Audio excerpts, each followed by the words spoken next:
Hello, children. Welcome back to the next Scratch programming lesson. So far, we've learned how to make sprites move, repeat actions using loops, respond to events, and even communicate with one another using broadcasts. Today, we're going to learn something that makes our programs much smarter. We're going to learn about conditional statements. A conditional sentence simply means that something only happens when a certain condition is true. In other words, one thing depends on another. Now let's see how Scratch helps us do this. Scratch has two special control blocks that help us make decisions. The first one is called if-then. The second one is called if-then-else. When you look at them, you'll notice something interesting. They look almost exactly the same. In fact, at first sight, it looks almost the same as the if-then-else block. But there's one important difference. The if-then block only asks one question. If this is true, what should I do? If the answer is yes, Scratch follows the instructions inside the block. If the answer is no, Scratch simply skips those instructions and carries on with the rest of the program. There's no otherwise action. That's why we're going to learn them one at a time. We'll divide this topic into two lessons. Part A is today's lesson. Today, we'll learn how the if-then block works. In Part B, we'll discover how the if-then-else block works and see how it is different. By learning one block at a time, you'll understand each one much more easily. Without any further ado, let's get started. Open your Scratch project. Today, we're going to use two sprites, a dog and the Scratch cat. You know the drill. If you want to add the dog sprite, go to the Sprites library and search for it.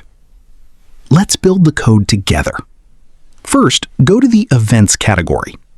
Drag the When Green Flag Clicked block into the coding area. Now click on the Control category. Drag out a Forever block and snap it underneath the green flag block. Why are we using a Forever block?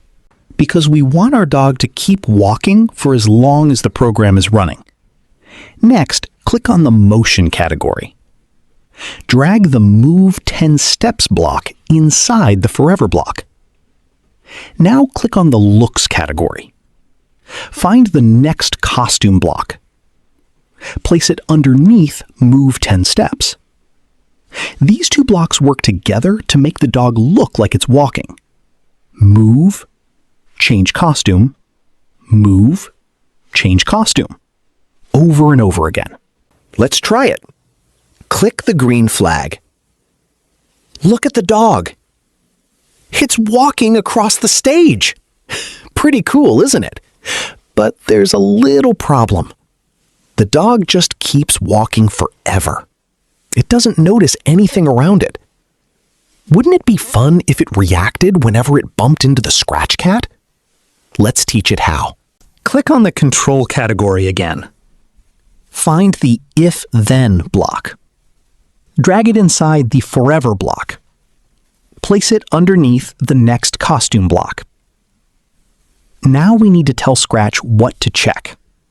Remember the little six-sided space? That's where we put our condition. Click on the Sensing category. Find the block called Touching ? Drag it into the empty space inside the if-then block. Now, click the drop-down menu and choose Sprite 1 or Scratch Cat, depending on what your cat is called. Our condition now says, if touching the Scratch cat, but we still haven't told Scratch what to do. Let's fix that. Go back to the Motion category. Drag another Move block inside the if-then block. This time, instead of moving forwards, let's move backwards. Click inside the number and change it to -100. A negative number makes the sprite move backwards instead of forwards. So our code now says, if the dog is touching the Scratch cat, then move back 100 steps. That's all we need. Let's see what happens. Click the green flag The dog starts walking across the stage.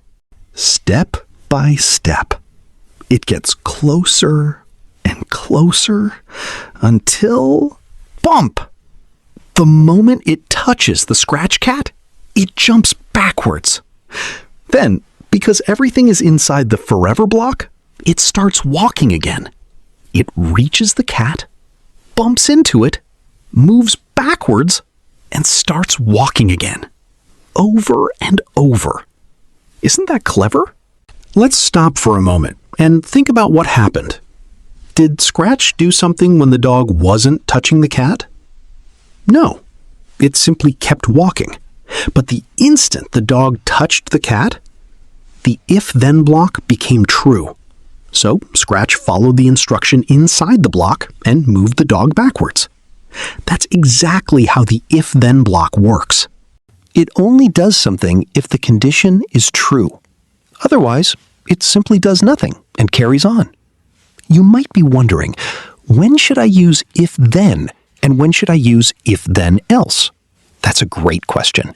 Use an if-then block when you only need something to happen if a condition is true. For example, if the player touches a coin, collect it. If the sprite reaches the edge, turn around. If the score reaches 10, play a sound.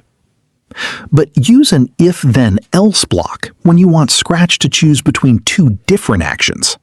For example, if the answer is correct, say, well done. Otherwise, say, try again. Both blocks are very useful. The more you practice using them, the easier programming becomes. Let's quickly review what we've learned today.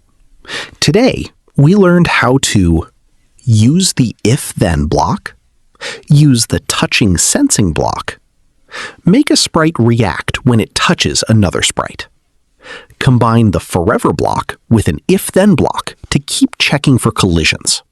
Fantastic work! Your Scratch programs are becoming much smarter.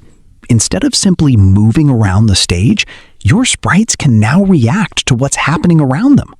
That's how many games are made. If you've enjoyed this lesson, don't forget to subscribe, like the video, and share it with a friend who would also enjoy learning Scratch. And as always, I can't wait to see you in the next lesson.